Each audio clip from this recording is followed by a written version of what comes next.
আমি বাংলাদেশে আসব।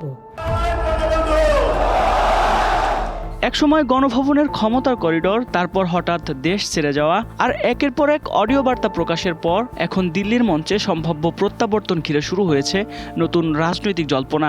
প্রশ্ন উঠছে, 5 আগস্ট কি শেখ হাসিনা নীরবতার শেষ দিন, নাকি নতুন রাজনৈতিক দাবার চালের শুরু? জয় শেখ হাসিনা। না না না।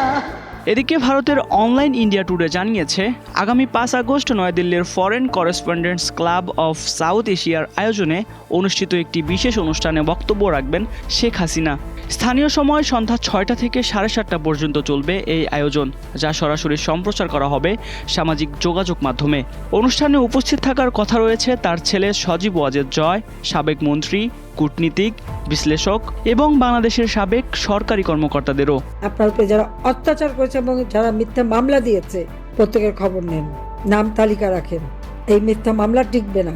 অন্যদিকে 2024 সালের 5 আগস্ট ছাত্র জনতার আন্দোলনের মুখে ক্ষমতা ছাড়ার পর থেকে জনসম্মুখ এড়িয়ে চলছেন শেখ হাসিনা।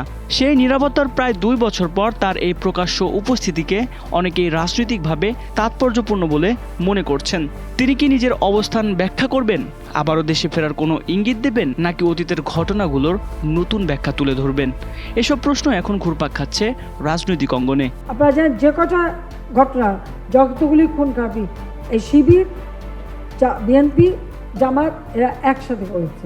নগদ নিয়ে এলো হার না মানা হার অফার।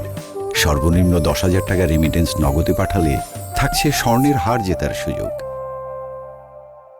অপরদিকে অনুষ্ঠানে আরও অংশ নেওয়ার কথা রয়েছে সাবেক শিক্ষামন্ত্রী মুহিবুল হাসান চৌধুরী নওফেল, সাবেক ক্রিকেটার ও এমপি সাকিব আল হাসান, রাজনৈতিক বিশ্লেষক Abu Obaida Orin, Bangladesh Human Rights Watch এর পরিচালক শাহ মোহাম্মদ বখতিয়ার সহ আরও কয়েকজন অতিথির। ফলে এটি শুধু একটি বক্তব্য নয়, বরং বাংলাদেশের সাম্প্রতিক রাজনৈতিক বাস্তবতা নিয়ে একটি আলোচিত আন্তর্জাতিক আয়োজনেও পরিণত হতে যাচ্ছে। এদিকে বিশ্লেষকরা মনে করছেন 2 বছর ধরে নীরব থাকার পর শেখ হাসিনার এই প্রকাশ্য উপস্থিতি নতুন রাজনৈতিক আলোচনা তৈরি করবে। তবে তার বক্তব্য বাংলাদেশের রাজনীতিতে নতুন কোনো সমীকরণ সৃষ্টি করবে, নাকি শুধু বিতর্কের নতুন অধ্যায় খুলবে, সেই উত্তর মিলবে 5 আগস্টের মঞ্চেই।